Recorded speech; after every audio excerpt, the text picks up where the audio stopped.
नमस्कार दोस्तों, हमारे साथ बने रहने के लिए और वापस आकर हमारी वीडियोस को देखने के लिए आपका दिल से धन्यवाद। मैं हूं दिव्या शर्मा और आप देख रहे हैं चैनल दिव्या शर्मा वीलॉग। दोस्तों, आज की इस वीडियो में मैं आपको बताने जा रही हूं नंबनेस, टिंगलिंग, हाथ पैरों का सोना आखिर किन कारणों से होता है, क्योंकि बहुत सारे लोग इस परेशानी को फेस कर रहे हैं, महसूस कर रहे हैं और हर बार ये सोचते हैं कि इन्हें शेक कर लिया जाए हाथों को, पैरों को, या फिर थोड़ा सा मसाज कर ली जाए तो ये नंबनेस दूर हो जाएगी। दोस्तों, अगर आपके साथ ऐसा हो रहा है, आप उनको शेक करते हैं, अपने हाथों को हिलाते हैं, तो ये नंबनेस, हाथों पैरों का सोना बिल्कुल ठीक हो जाता है। और अगर ये ऐसा नहीं होता, ये ठीक नहीं होता, तो इस वीडियो को प्लीज एंड तक जरूर देखिए। ये वीडियो ज्यादा से ज्यादा 4 से 5 मिनट की रहने वाली है, लेकिन उन सभी लोगों के लिए बहुत मूल्यवान है, बहुत वैल्यूएबल है जिनको भी ये समस्या हो रही है।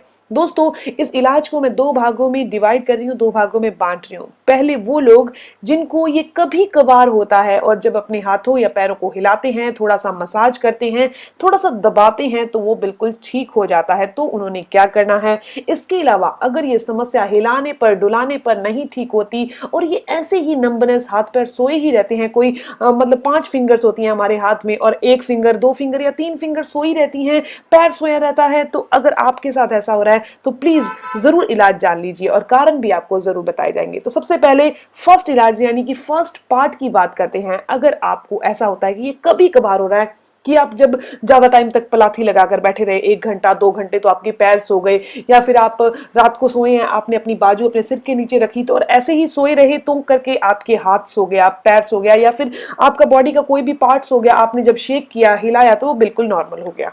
दोस्तों, अगर ऐसा हो रहा है तो क्या होता है, हमारे हाथ या हमारे पैर में ब्लड का सर्कुलेशन अच्छे से नहीं हो पाता। अब ये जरूर जान लीजिए कि कुछ लोग आराम से बैठे रहते हैं, कुछ लोग आराम से लेटे रहते हैं 2 घंटे 3 घंटे, लेकिन उनके हाथ पैर नहीं सोते। लेकिन आपके अगर कभी कभार भी सो रहे हैं तो आपके ही पैरों में खून की सप्लाई अच्छे से क्यों नहीं हो रही, दूसरे लोगों के क्यों अच्छे से हो रही है? तो आपको एक चीज बता दूं, इसका रीजन तो सबसे पहले यही है कि हाथ पैर अगर सो रहे हैं कभी कभार तो खून की सप्लाई उस अंग में नहीं हो रही। लेकिन ये ऐसे होता क्यों है?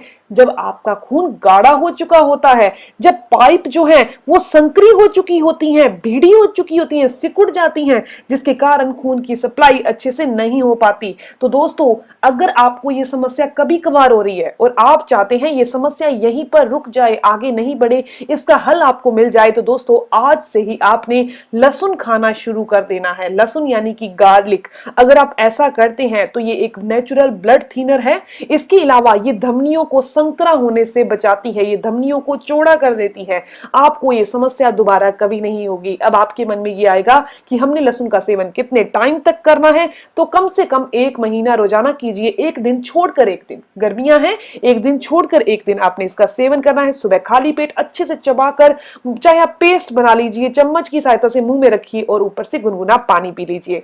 ऐसा कर सकते हैं। अगर आप अपने दांतों से चबा सकते हैं तो वैसे कर लीजिए, लेकिन आपने 1 दिन छोड़कर 1 दिन इसका सेवन करना है। आपको यह समस्या दोबारा नहीं होगी, क्योंकि हम ब्लड थिनर ले रहे हैं, खून को पतला करने की एक बहुत ही नेचुरल दवाई ले रहे हैं जो धमनियों को भी चौड़ा करने का काम करती है। अब बात करते हैं दूसरे पार्ट की, यानी कि जिन लोगों को यह समस्या ज्यादातर रहती है, हाथ हिलाने से भी यह समस्या ठीक नहीं होती, तो उन्होंने क्या करना है? दोस्तों, एक्चुअली क्या होता है, इनका खून इतना गाढ़ा हो चुका होता है कि वो जम चुका है, फ्रोजन हो चुका है, बिल्कुल फ्रोजन हो चुका है, और हिलाने पर, शेक करने पर भी ठीक नहीं होता। उन्हें किसी चीज का कोई एहसास नहीं होता। किसी चीज को उठाते हैं तो 2 फिंगर को तो एहसास हो रहा है, 2 उंगलों को तो एहसास हो रहा है कि हम कप उठा रहे हैं, लेकिन बाकी की 3 फिंगर्स को नहीं हो रहा।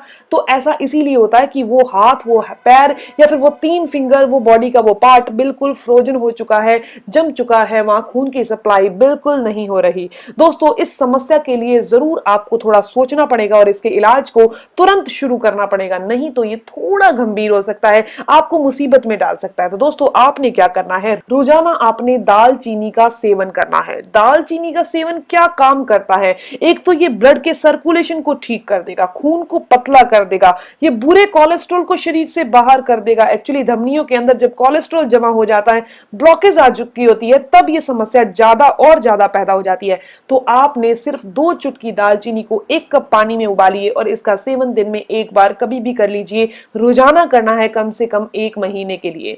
अगर आपको इस दौरान कोई गर्मी महसूस होती है, आप दिन में 3 बार 4 बार सौंफ चबा सकते हैं, सौंफ का पानी पी सकते हैं। सौंफ का पानी आपने गर्म करके नहीं पीना, जस्ट सौंफ को पानी में भिगोइए और इस पानी को 2-3 घंटे के बाद छान कर पी लीजिए। ऊपर से सौंफ भी चाहे खा लीजिए। दोस्तों, ये तो मैंने आपको तरीका बताया जिनको भी ज्यादा प्रॉब्लम है या कम प्रॉब्लम है। इसके अलावा दोस्तों, मैं आपको 3 ऐसी चीजें बता रही हूं जिनकी शरीर में कमी होने से ये नर्वस सिस्टम बहुत कमजोर पड़ चुका होता है। नंबनेस इतनी ज्यादा बढ़ चुकी होती है कि दालचीनी ले लो चाहे लहसुन ले लो, वो ठीक नहीं होती। उसके पीछे क्या रीजन है?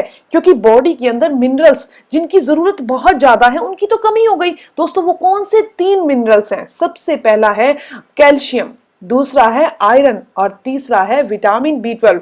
अगर शरीर के अंदर इन तीनों चीजों की कमी है या फिर इनमें से किसी एक चीज की भी कमी है तो हाथ पैर सोते हैं और हिलाने पर भी ठीक नहीं होते। अगर आप कितना मर्जी उन्हें हिला लें, कितना मर्जी शेक कर लें, वो ठीक नहीं होते। तो दोस्तों, आपको कैल्शियम वाली डाइट लेनी है और कैल्शियम वाली डाइट में आप भुने हुए चने और गुड़ का सेवन कर सकते हैं, आप सफेद तिल का सेवन कर सकते हैं, आप रागी का सेवन कर सकते हैं। ये तीनों चीजें बहुत अच्छा साधन है कैल्शियम का।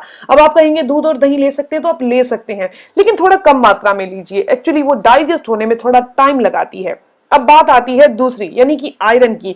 आयरन की कमी को पूरा करना बहुत आसान है। अगर आपके शरीर में आयरन की कमी है तो खून की कमी तो अपने आप हो जाएगी, शरीर थकान महसूस करेगा, ब्लड का सर्कुलेशन अच्छे से नहीं हो पाएगा। खून है ही नहीं पूरा तो सर्कुलेट कैसे होगा? तो दोस्तों, उसके लिए आपको रोजाना पालक का जूस पीना चाहिए। पालक का जूस हमारी बॉडी के अंदर आयरन की कमी जिंदगी में कभी नहीं होने देता। इसके अलावा भिगोकर किशमिश का सेवन भी किया जा सकता है। अब तीसरी चीज आती है विटामिन B12। दोस्तों, विटामिन B12 हमारी नसों के ऊपर एक माइलिन, एक कवरिंग की तरह काम करता है, एक सुरक्षा कवच की तरह काम करता है। अगर बॉडी के अंदर विटामिन B12 कम है तो नसें कहीं से भी मुड़ सकती हैं, सिकुड़ सकती हैं, संकरी हो सकती हैं और ब्लड के सर्कुलेशन में रुकावट पैदा कर सकती हैं। तो दोस्तों, इसके लिए आपको रोजाना विटामिन B12 लेना है। विटामिन B12 किस में अच्छा होता है? आप दही ले सकते हैं, दही को आटे में डालकर आटा गूंथ सकते हैं, आप रोजाना अंकुरित अनाज खा सकते हैं, आप अच्छी मात्रा में धूप लीजिए, दूध दही का सेवन ज्यादा कीजिए। इन सभी चीजों में विटामिन B12 होता है। तो दोस्तों, ये जानकारी, ये इंफॉर्मेशन यहीं तक थी। मैं आशा करती हूं, उम्मीद करती हूं इस जानकारी को फॉलो करने के बाद आपकी ये नंबनेस की समस्या बिल्कुल दूर हो जाएगी। आप इसे जरूर फॉलो कीजिए और इसके बेनिफिट लीजिए और मुझे कमेंट करके जरूर बताइएगा। और अगर आपके कोई सवाल हो, जैसे कि मैंने आपको बताया, आप कमेंट कर सकते हैं। नहीं तो मैं दिव्या शर्मा चैनल पर 7 से 7:30 लाइव आती हूँ, आप तब भी पूछ सकते हैं। शाम को आती हूँ लाइव।